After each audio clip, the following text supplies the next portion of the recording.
বারাকাতুহু। আলহামদুলিল্লাহি রাব্বিল আলামিন ওয়াসসালাতু ওয়াসসালামু আলা রাসূলিহিল কারীম ওয়া আলা আলিহি ওয়া সাহবিহি আজমাইন। বাইরে থেকে বহু ভাই প্রশ্ন করছেন সরাসরি অথবা লেখার মাধ্যমে। তারা যেহেতু দেশের পরিস্থিতি খুবই খারাপ এবং এমন খারাপ যে রাস্তায় তারা নেমেছে নাস্তিকদের বিরুদ্ধে এবং বিশেষ করে রাসূলুল্লাহ সাল্লাল্লাহু আলাইহি ওয়াসাল্লামের বিরুদ্ধে গালাগালি এবং অশালীন কথাবার্তা বলার জন্য। আপনারা জানেন যুগে যুগে মানুষ বহু রকমের আছে, একই জামাতের মানুষ বহু রকমের আছে। তাদের মধ্যে কেউ চরমপন্থী, কেউ নরমপন্থী, কেউ মধ্যমপন্থী। যারা চরমপন্থী মনের মানুষ তারা চায় যে আমরা সরাসরি নিজে একটা কিছু করব। তার মানে যে নাস্তিক তাকে সরাসরি গিয়ে হামলা করে তাকে খুন করে ফেলব, যে আল্লাহর নবীকে গালাগালি করে তাকে সরাসরি খুন করে ফেলব। কিছু মানুষের গায়রাত, ঈর্ষা এবং আবেগ খুব বেশি হয়, ফলে কিছু হলেই সঙ্গে সঙ্গে তরবারি তুলে ধরে। যেমন আমাদের সাহাবী লৌহ পুরুষ হযরত ওমর রাদিয়াল্লাহু তাআলা আনহু ছিলেন, কিছু হলেই তলোয়ার।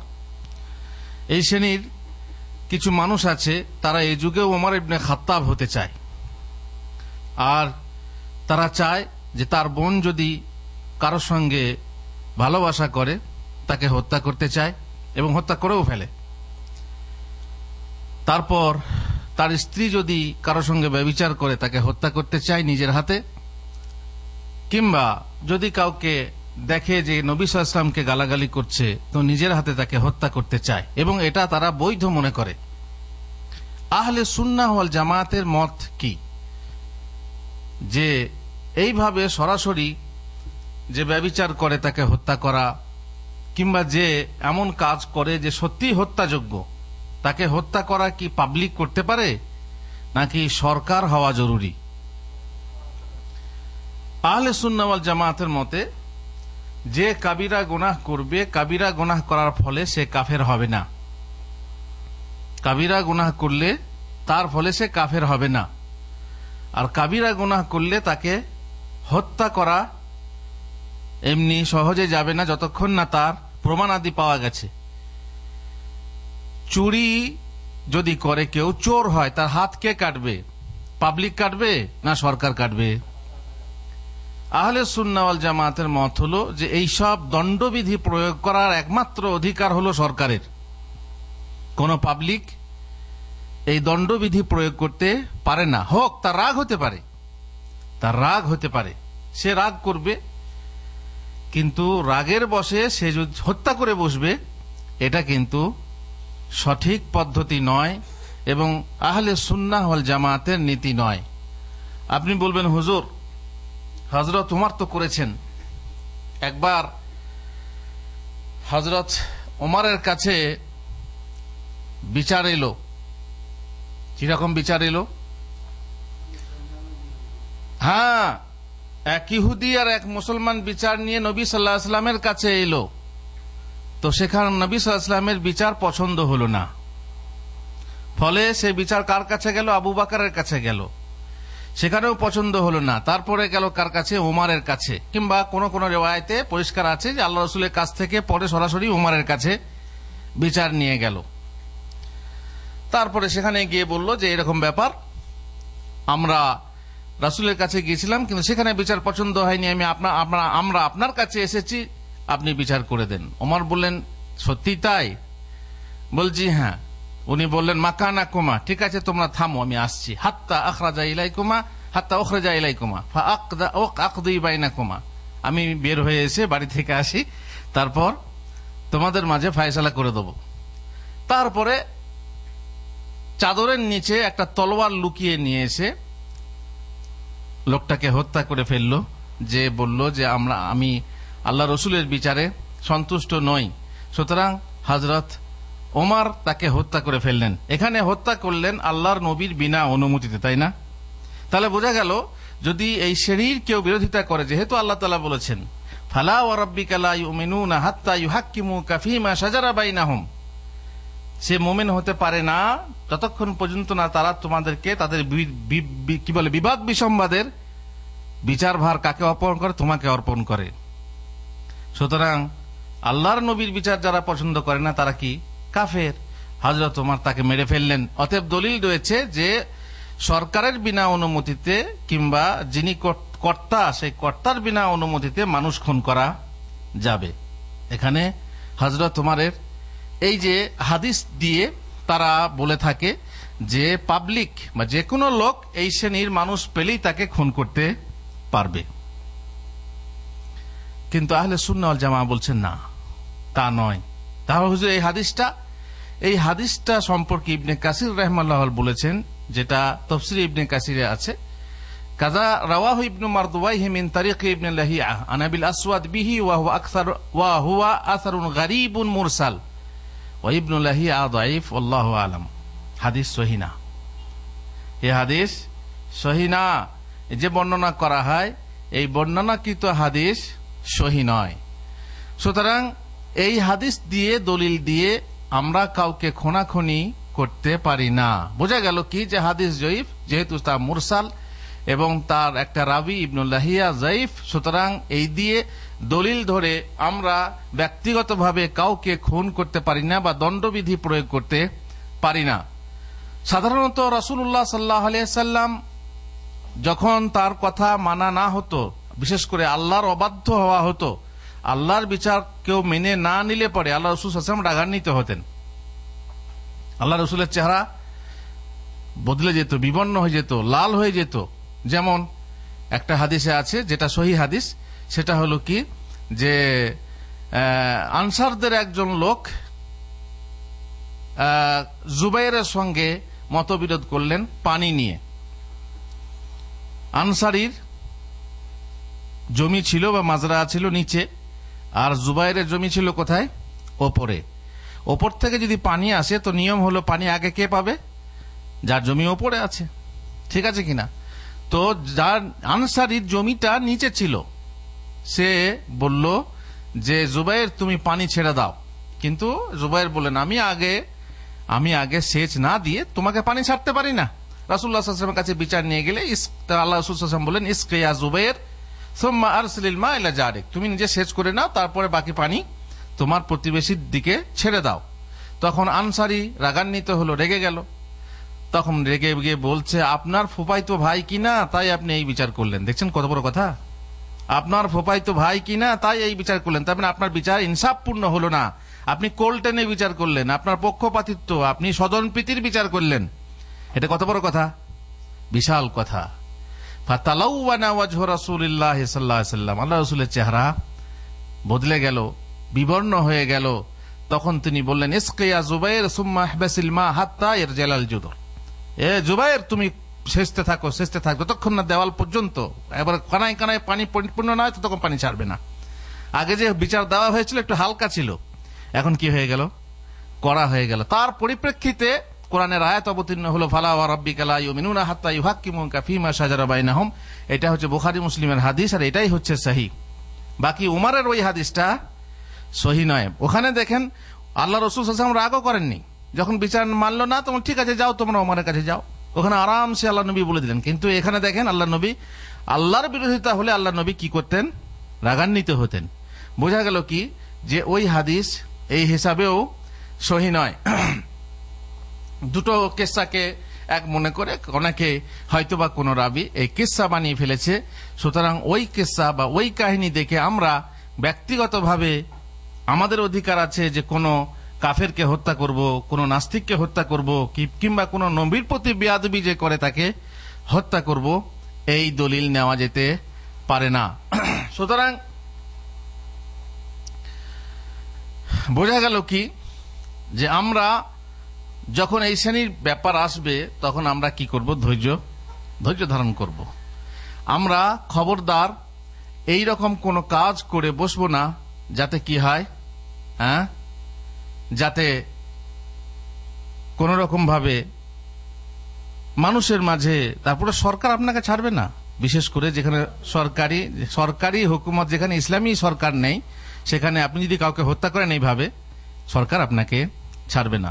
আর তার ফলে একটা বিক্ষিপ্ততা এবং সেখানে বড় গন্ডগোল ইত্যাদি বাঁধবে। হযরত ওমর রাদিয়াল্লাহু তাআলা আনহু, আপনি শুনেছেন, বহু ঘটনাতে শুনেছেন যে আল্লাহ রাসূল সাল্লাল্লাহু আলাইহি ওয়াসাল্লামের কাছে অনুমতি নিতেন, হত্যা করার জন্য অনুমতি নিতেন। যেমন দুটো ঘটনা উল্লেখ করি। হযরত ওমর আল্লাহ রাসূল সাল্লাল্লাহু আলাইহি ওয়াসাল্লামের বিনা অনুমতিতে কোনো কাজ করতে পারেন না। এটা তো হতেই পারে না যে হযরত ওমর আল্লাহ রাসূল সাল্লাল্লাহু আলাইহি ওয়াসাল্লামের অনুমতি ছাড়া কোনো মুসলমানকে তিনি হত্যা করবেন। দেখেন, প্রথম ঘটনা হলো হাতেব বিন আবি বালতা যখন মক্কা অভিযানের খবর দিয়ে গোপনে চিঠি পাঠালেন। কোথায়? মক্কা এক বুড়ির সাথে। আল্লাহ রাসূল সাল্লাল্লাহু আলাইহি ওয়াসাল্লাম আকাশবাণীর মাধ্যমে খবর পেলেন যে এক বুড়ি চিঠি নিয়ে যাচ্ছে মক্কাতে, তাতে লেখা আছে এই মক্কা অভিযানের খবর। রাসূলুল্লাহ সাল্লাল্লাহু আলাইহি ওয়াসাল্লাম আলীকে ডাকলেন এবং আরো কয়েকটা সাহাবীকে ডেকে ঘোড়া নিয়ে বললেন, যাও তোমরা যেতে যেতে রওজাতুল খাখ নামে এক জায়গায় পাবে, সেখানে দেখবে এক বুড়ি যাচ্ছে, তার সঙ্গে চিঠি আছে, সেটা উদ্ধার করে নিয়ে এসো। আল্লাহ রাসূল সাল্লাল্লাহু আলাইহি ওয়াসাল্লাম গায়েব জানতেন। কিভাবে জানলেন? ওহীর মাধ্যমে জানলেন। তারপরে আলী গেলেন, সেখানে সত্যি দেখলেন এক বুড়ি যাচ্ছে উটের পিঠে চেপে। বুড়ি নেমে আয়। বলছে, কি ব্যাপার? নেমে আয়, তোর কাছে একটা চিঠি আছে, চিঠিটা দে। চিঠি কোথায় আছে? না, চিঠি আমার কাছে নেই। সরাসরি দে।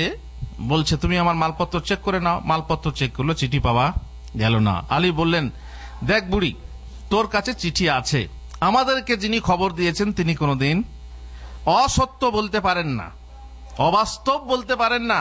চিঠি বের কর, না হয় তোর লজ্জাস্থান, শরমগা, গোপনাঙ্গ পর্যন্ত আমরা চেক করে দেখতে পারি। তখন বুড়ি ভয় খেয়ে গেল। তারপরে চুলের এই চুটি নিচে থেকে চিঠিটা বের করে দিয়ে দিল। কে দিয়েছে চিঠি? হাতেব বিন আবি বালতা, সেই সাহাবী যিনি বদর যুদ্ধে অংশগ্রহণ করেছেন। সুবহানাল্লাহ। এই কথা শুনে হযরত ওমর রাগান্বিত হয়ে বললেন, ইয়া রাসূলুল্লাহ, আমাকে অনুমতি দেন, আমি এই মুনাফিকের গর্দান উড়িয়ে দিয়ে মুনাফিক হয়ে গেছে। দেখছেন, কই সেখানে সঙ্গে সঙ্গে তো ধরে খুন করে দিলেন না, তা না। আর তিনি আল্লাহ রাসূল সাল্লাল্লাহু আলাইহি ওয়াসাল্লামের কাছে অনুমতি চাইলেন। ঠিক ওই রকমই আরেক ঘটনায় আপনারা শুনেছেন যে কোন এক যুদ্ধে, সম্ভবত তবুকের যুদ্ধে, এক আনসারীর সঙ্গে, আনসার আর মুহাজিরদের মাঝে একটু ঘটপট হলো, একটু বিবাদ হলো। সেই বিবাদের ফলে আনসারী আনসারকে ডাক দিল, আনসারদেরকে ডাক দিল, এবং মুহাজিররা মুহাজিরদেরকে ডাক দিল।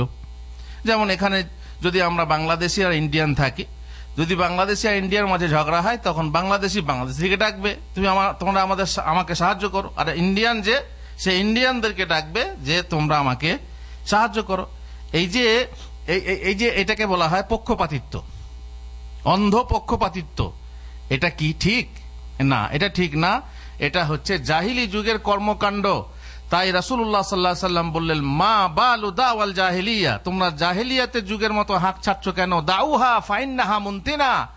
এমন আহ্বান, এমন ডাকাডাকি, এমন পক্ষপাতিত্ব, এমন তাআসসুব, অন্ধ পক্ষপাতিত্ব বর্জন করো, কারণ তা হচ্ছে পচা, তা পচে গেছে, গলে গেছে, নষ্ট হয়ে গেছে, তা নোংরা।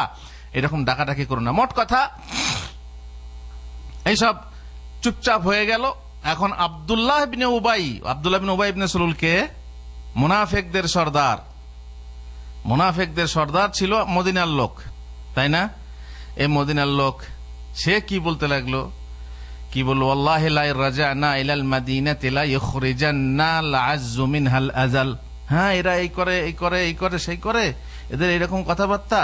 তার মানে মুহাজিরদের জন্য বলতে লাগলো যে আমরা মদিনায় ফিরে গেলে যারা আমরা মানসম্পন্ন ব্যক্তি, যারা মানি ব্যক্তি, তারা অসম্মানী ব্যক্তিদেরকে মদিনা থেকে বের করে দেবে। অসম্মানী ব্যক্তি কে তাহলে? মুহাজির, যার সঙ্গে আছেন রাসূলুল্লাহ সাল্লাল্লাহু আলাইহি ওয়াসাল্লাম। কত বড় কথা! যেহেতু সে মুনাফিক বলল, তাই তারপরে যা হবার হলো, ফিরে এলো।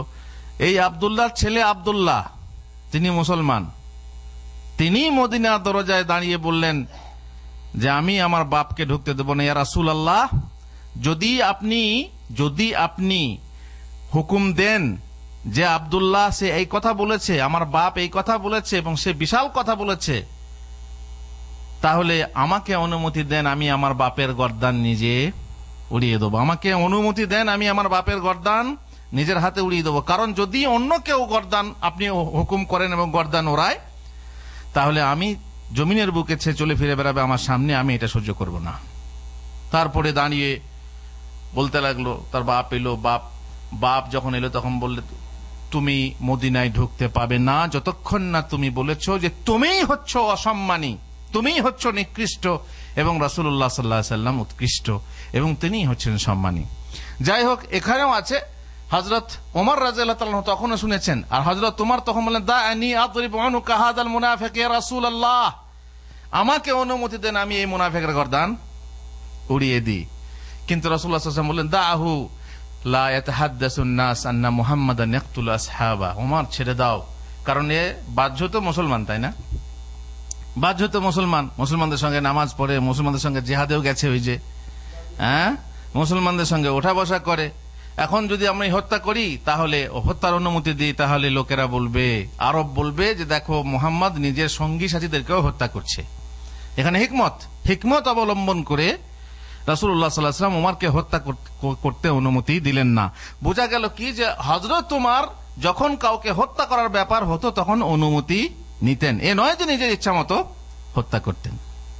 সুতরাং প্রথম কাজ যে ঘটনা, সে ঘটনা ঠিক নয়, এটা আমি স্পষ্টভাবে বুঝতে পারছি। যদিও আমাদের বহু হুজুর আছে, বহু জিহাদি হুজুর, এমনি বহু হুজুর আছেন যারা কানে আঙ্গুল দিয়ে বা এমনি গলা বাজিয়ে এইভাবে এই হাদিসগুলো প্রয়োগ করে মানুষকে জিহাদে উদ্বুদ্ধ করে এবং যুবকদের আবেগকে ফুটন্ত ঘোড়ার মতো তাদের রক্তকে ফুটন্ত করে তোলে এবং জিহাদে উদ্বুদ্ধ করে। আর তারা ভাবে কি এটাই জিহাদের ময়দান দেখে না, তারা জিহাদের ময়দান খুঁজে পায় না, বরং যেখানে থাকে সেখানেই ভাবে কি একে ওকে হত্যা করা, এখানে ওখানে বোম ফাটানো, এটাই হচ্ছে কি জিহাদ। হুজুর আপনি যে কইলেন এটা ঠিক, কিন্তু আর একটা হাদিস আছে যে এক অন্ধ সাহাবী তার স্ত্রীকে হত্যা করেছিলেন, কেননা সে নবী সাল্লাল্লাহু আলাইহি ওয়াসাল্লামকে গালাগালি করত। এটা কি ঠিক না? এই হাদিসটা তো সহিহ। আপনাদের মুহাদ্দিস আলবানী হাদিসটাকে সহিহ বলেছেন। আবু দাউদের হাদিস, যে একজন অন্ধ সাহাবী, যিনি যিনি তার স্ত্রীকে হত্যা করেছেন। তার আগে আর দুটো ঘটনা বলি, তারপর বলছি। আর একটা আছে যে যখন কোনো দণ্ডবিধি প্রয়োগ করতে হবে তখন জরুরি কার? সরকারের।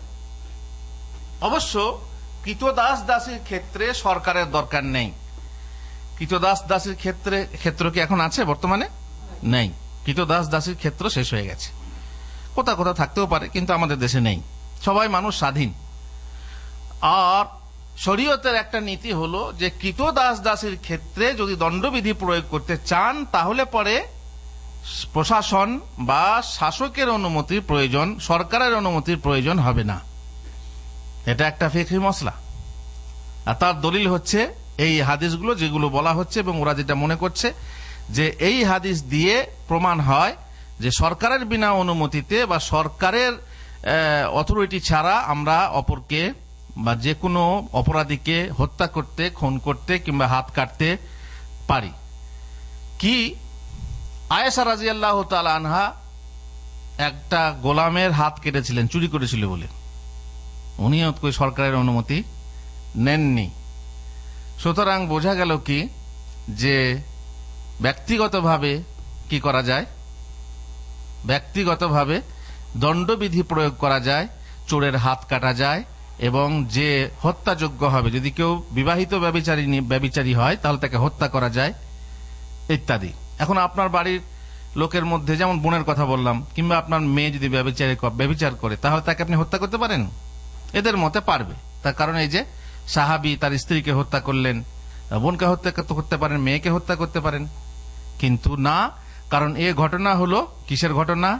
যে প্রভু তার কৃতদাস বা কৃতদাসীর ক্ষেত্রে দণ্ডবিধি প্রয়োগ করতে পারে, তারই হাদিস। তেমনি অন্য একটা হাদিস আছে, ইবনে ওমর তার পালিয়ে যাওয়া এক গোলামের হাত কেটেছিলেন যে চুরি করেছিল। ওই রকমই একটা হাদিসে আছে যে হাফসা রাদিয়াল্লাহু তাআলা আনহা এক কৃতদাসীর কে হত্যা করেছিলেন যে জাদুকরি ছিল। তো এগুলো বোঝা যাচ্ছে কি যে এগুলো সব কৃতদাস এবং কৃতদাসীর ক্ষেত্রে। ঠিক ওই রকমই এটাও, যেটা যে বলা হয় যে অন্ধ সাহাবী, তার একজন স্ত্রী ছিল, আসলে স্ত্রী না, সে হচ্ছে উম্মে ওয়ালাদ, আর সে ছিল ইয়াহুদি। উম্মে ওয়ালাদ মানে কৃতদাসী। আর আপনারা জানেন যে কৃতদাসীও স্ত্রীর মতো, তাই না? স্ত্রীর মতো শুধু সাংসারিক ব্যবহারে, বাকি তো সে কাজ করবে, সে তো পাবে না, তার সেই স্ত্রীর মর্যাদা পায় না। সে ছিল ইয়াহুদি, আর ইয়াহুদি কৃতদাসী। সে কিন্তু আল্লাহর নবীকে গালাগালি করত, কখনো কখনো গালাগালি করত। এক সময় যখন গালাগালি করলো, তখন অন্ধ সাহাবী একটা ছুরি নিয়ে তার পেটের উপরে চেপে পেটে মেরে দিল। তার ফলে সে রক্তাক্ত হয়ে মারা গেল। এরপরে রাসূলুল্লাহ সাল্লাল্লাহু আলাইহি ওয়াসাল্লামের কাছে খবর গেল যে অমুক সাহাবী একজন তার স্ত্রীকে বা তার সন্তানের মাকে, তার দুটো সন্তান ছিল, খুব ভালো ভালো বলা হয়েছে মতির মতো দুই সন্তান ছিল, কিন্তু আল্লাহ রসুলের প্রতি যেহেতু সে গালাগালি করত, তো তার আবেগ এবং তার মানে হিংসা এমন হলো যে আল্লাহ রসুলকে গালাগালি করো তুমি, তারপরে সে হত্যা করেছিল। রাসূলুল্লাহ সাল্লাল্লাহু আলাইহি ওয়াসাল্লামের কাছে যখন খবর গেল, তখন তিনি বললেন, আলা ইশহাদু আন্না দামাহা হাদির, তোমরা সাক্ষী থেকো এর খুন মাফ। তার মানে খুনের বদলে খুন সাহাবীকে করা হবে না। কেন তাহলে আল্লাহ রাসূল সাল্লাল্লাহু আলাইহি ওয়াসাল্লাম জানার পরেও সাহাবীকে শাস্তি দিলেন না? যদি অনুমতি না থাকতো, যদি বৈধ না হতো, তাহলে সে স্ত্রীকে হত্যা করলো, অথচ আল্লাহর নবী কিছু বললেন না। বোঝা গেল কি, যদি কেউ আল্লাহর নবীকে গালি দেয়, তো আমরা সরাসরি গিয়ে তাকে হত্যা করতে পারি। এই হাদিস থেকে দলিল নিয়ে তারা এই কথা বলছে। আমাকে অনেকে টেলিফোন করে, অনেকে ফেসবুকের মাঝে লিখে বলল যে এই হাদিস সম্পর্কে আপনার মত কি। অতএব সেই মতটা আজকে আমি ব্যক্ত করছি যে এই হাদিস হলো কৃতদাসীর ব্যাপারে, এবং কৃতদাস দাসীর ব্যাপারে নিজে দণ্ডবিধি প্রয়োগ করা যায়, বাকি স্বাধীন মানুষের ব্যাপারে কোনো ব্যক্তিগতভাবে কোনো মানুষ দণ্ডবিধি প্রয়োগ করতে পারে না, যতক্ষণ না সরকারের অনুমতি থাকবে অথবা পাওয়ার থাকবে। বোঝা গেল কি যে এই হাদিস স্বাধীন ব্যক্তির ব্যাপারে না, কৃতদাসী বা কৃতদাস ব্যক্তির ব্যাপারে সেই হাদিসের দলিল নিয়ে আমরা এইভাবে ব্যক্তিগত কোনো দণ্ডবিধি প্রয়োগ করতে পারি না।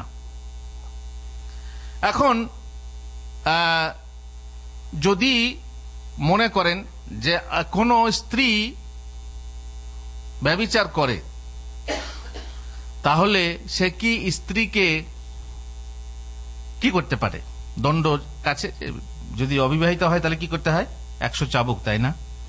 কিন্তু আমাদের দেশে দেখেছেন অবিবাহিত বোনকে, অবিবাহিত মেয়েকে মেরে ফেলছে, খেতে হয় কি? চাবুক। কিন্তু চাবুক না দিয়ে কি করছে? হত্যা করে ফেলছে। এটা কিসের বসে? হিংসা বসে, সম্মানে আঘাত লাগে, বংশের সম্মান নষ্ট করে দিল, বংশের সম্মান উড়িয়ে দিল, তাই তাকে হত্যা করা হয়। অথচ তার হত্যা শাস্তি নয়, শাস্তি কি? 100 চাবুক এবং জেল হবে এবং চাবুক হবে। কিন্তু তার না করে তারা আবেগ বসে এবং সম্মানে যখন আঘাত লাগে, তার ফলে তাকে হত্যা করে ফেলে। কিন্তু এটা শরীয়তের বিধান না। শরীয়তের বিধান হলো, যদি তুমি একান্তই তাকে শাস্তি দিতে চাও, তাহলে সরকারের কাছে অভিযোগ করো। এখন যদি বলেন ইসলামী সরকার না থাকলে সবুর করো, তাকে বোঝাও, তাকে এমনি শাস্তি দাও এবং তাকে বোঝাও যে তুমি এটা কেন করলি, তা বলে তাকে হত্যা করা হবে, এটা নয়। আর আমাদের দেশে জানেন, যদি কেউ হত্যা করে, তার হত্যার বিনিময়ে তার সাজা আছে, তাই না? যেহেতু ইসলামী সরকার নেই, আর ইসলামী সরকার হলেও তার সাজা হতো। যেহেতু যার যা সাজা নয়, তা অতিরঞ্জন ভাবে প্রয়োগ করলে তার শাস্তি হওয়া উচিত। যেমন যার শাস্তি হলো 100 চাবুক, তাকে যদি আপনি হত্যা করেন, তো ইসলামী সরকার কি শাস্তি দেবে না? নিশ্চয়ই দেবে। এইরকমই একটা ঘটনা আপনারা জানেন যে হিলাল বিন উমাইয়া তার স্ত্রীকে অপবাদ দিল, অপবাদ না সত্যি, শারিক বিন সাহমার সঙ্গে তার সম্পর্ক আছে। যখন তিনি এসে রাসূলুল্লাহ সাল্লাল্লাহু আলাইহি ওয়াসাল্লামের কাছে এসে বললেন যে এইরকম ব্যাপার, আমার স্ত্রীর সম্পর্ক আছে শারিক বিন সোহেমের সঙ্গে, সাহমার সঙ্গে, রাসূলুল্লাহ সাল্লাল্লাহু আলাইহি ওয়াসাল্লাম বললেন, আল বাইয়িনা আও হাদ্দুন ফি যাহরিক, দলিল দাও, প্রমাণ দাও, না হয় তোমার পিঠে চাবুক লাগবে। দেখছেন, একটা স্বামী তার স্ত্রীকে পরিষ্কার দেখছে যে সে ব্যভিচার করে, জানে যে ব্যভিচার করছে, তত কি করতে হবে? প্রমাণ দিতে হবে। আর প্রমাণ দিতে না পারলে অপবাদ দেওয়ার বিনিময়ে কি লাগবে? চাবুক লাগবে। কত চাবুক লাগবে? 80 চাবুক লাগবে। ওই রকমই একটা হাদিসে আছে, কে মুগিরা বলছেন, সাদ ইবনে উবাদা, তিনি বলছেন যে আমি যদি আমার স্ত্রীকে দেখি যে কোন এক পুরুষের সঙ্গে শুয়ে আছে, তাকে তরবারির ধারালো দিকটা দিয়ে হত্যা করব, তরবারির ধারালো দিকটা দিকে হত্যা করব। এই কথা রাসূলুল্লাহ সাল্লাল্লাহু আলাইহি ওয়াসাল্লামের কাছে গেলে রাসূলুল্লাহ সাল্লাল্লাহু আলাইহি ওয়াসাল্লাম বললেন, আতা'জাবুনা মিন গায়রাতি সাদ, তোমরা সাদের এই কথায় অবাক হচ্ছ? ওর থেকে বেশি ঈর্ষা আমার, আর এর থেকে বেশি ঈর্ষা আল্লাহর। এখানে এই কথাটার অর্থ এই নয় যে দেখতে পেলেই আমি তাকে হত্যা করব, তা না। কি লাগবে? সাক্ষী লাগবে। আর সাক্ষীটা কি? সেটা হচ্ছে, ওই সাহাবী বলেছিলেন যে, হেলাল বলেছিলেন, ফাকাল, যখন বললেন যে তোমার পিঠে চাবুক লাগবে না, প্রমাণ নিয়ে এসো না, চাবুক লাগবে, তখন বলে, ইয়া রাসূলুল্লাহ, ইযা রাআ আহাদুনা আলা ইমরাতিহি রাজুলান ইয়ানতালিকু ইয়ালতামিসুল বাইয়িনা, যখন তার স্ত্রীকে দেখবে, তার স্ত্রীর উপরে কেউ শুয়ে আছে, সে তাকে না মেরে সে 4টে সাক্ষী আনতে যাবে, 4টে সাক্ষী আনতে আনতে তো সব শেষ, 4টে সাক্ষী আনতে আনতে সব শেষ হয়ে যাবে। সুতরাং এটা কি করে সম্ভব? ফাজা আলা ইয়াকুল, আল্লাহ নবী একই কথা বলতে থাকলেন, আল বাইয়িনা ওয়া ইল্লা হাদ্দুন ফি যাহরিক, প্রমাণ নিয়ে এসো, না হয় তোমার পিঠে চাবুক লাগবে। এখান থেকে আমরা মোটামুটি যেটা বুঝতে পারি যে ব্যক্তিগতভাবে কোন দণ্ডবিধি প্রয়োগ করা আহলে সুন্নাহর নীতি না। যদিও বহু যুবক, আমি জানি, আল্লাহর নবীর বিরুদ্ধে গালাগালি করলে, আল্লাহর বিরুদ্ধে গালাগালি করলে কার না রক্ত গরম হয়, তাই না? কিন্তু রক্ত গরম হওয়ার যখন প্রত্যেক আবেগের লাগাম থাকা ভালো, আবেগের গতিবেগ বাড়ানো ঠিক না। আবেগ থাক, কিন্তু তার কন্ট্রোল থাকা দরকার। আপনার রাগ থাক, কিন্তু রাগের লাগাম থাকা দরকার। আপনার সুন্দর গাড়ি, স্পিডওয়ালা গাড়ি থাক, 500 স্পিডে ছুটুক, কিন্তু গাড়ির ব্রেক থাকা দরকার। যদি ব্রেক না থাকে তাহলে অ্যাক্সিডেন্ট অনিবার্য। সুতরাং আমরা, আমাদের রাগ হবে ঠিকই, কিন্তু আমরা সেই রাগকে কিভাবে প্রয়োগ করব?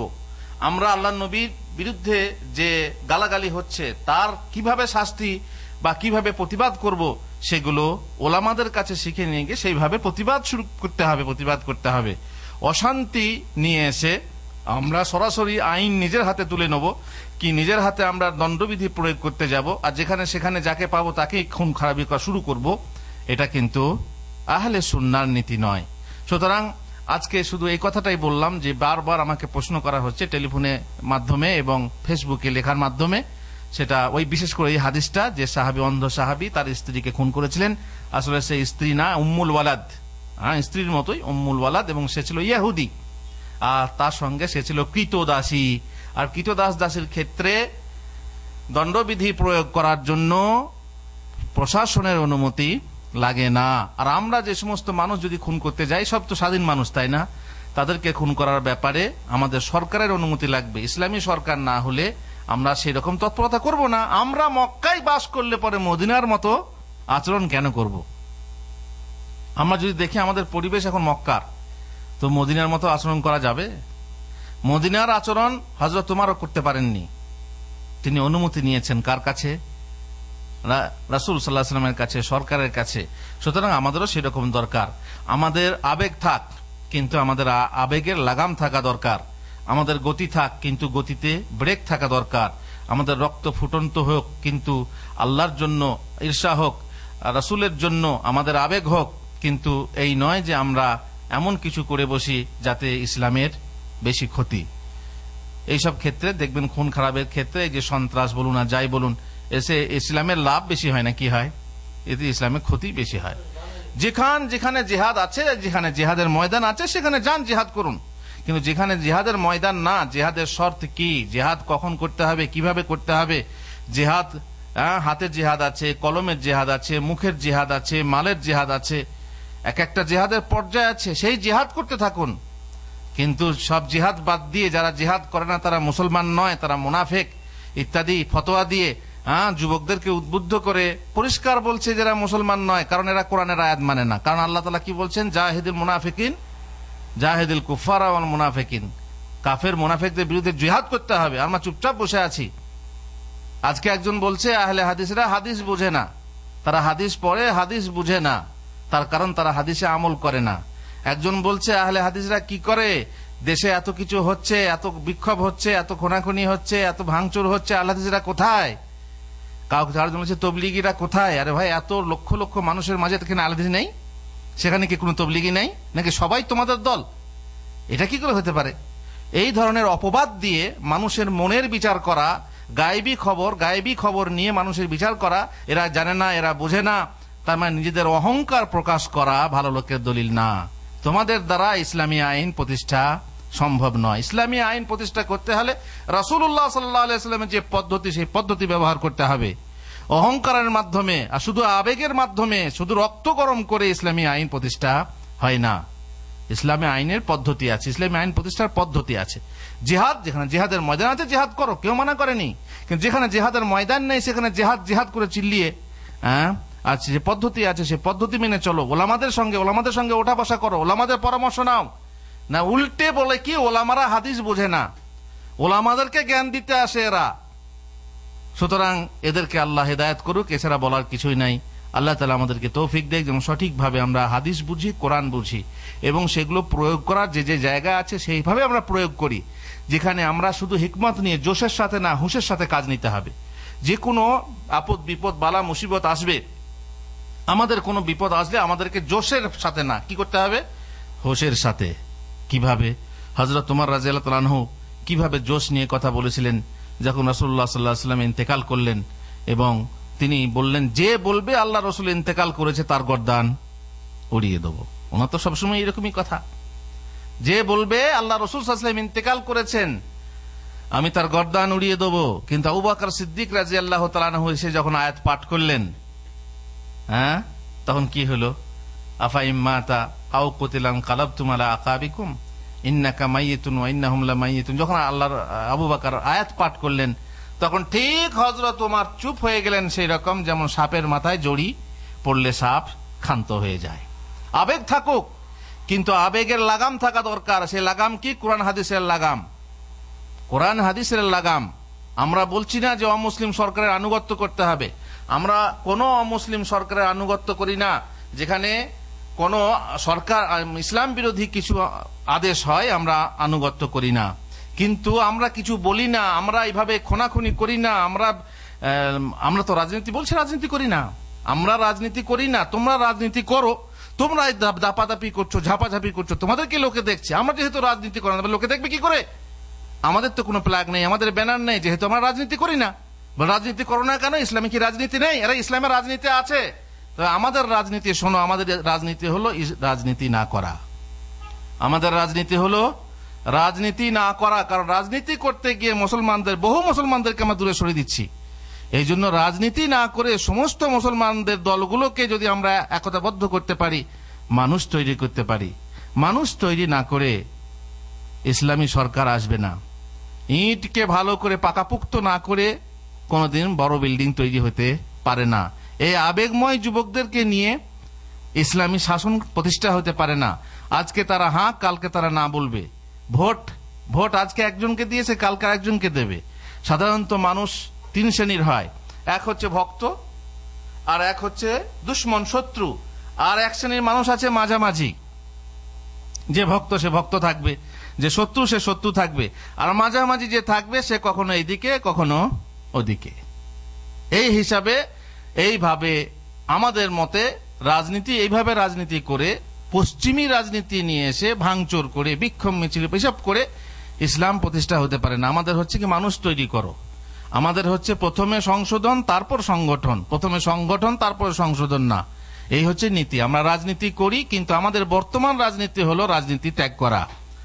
আল্লাহ তাআলা ভালো জানেন। আমরা আমাদের ওলামাদের কাছ থেকে, আমরা কোরআন হাদিস থেকে যেটুকু জ্ঞান পেয়েছি সেটাই হচ্ছে এটাই, এবং ইনশাআল্লাহ এটাই হচ্ছে সঠিক। আল্লাহ তাআলা আমাদেরকে তৌফিক দেন যেন আমরা সঠিক পথ বেছে নিতে পারি। ওয়া সাল্লাল্লাহু আলা নবিয়িনা মুহাম্মদ ওয়া আলা আলিহি ওয়া সাহবিহি আজমাইন।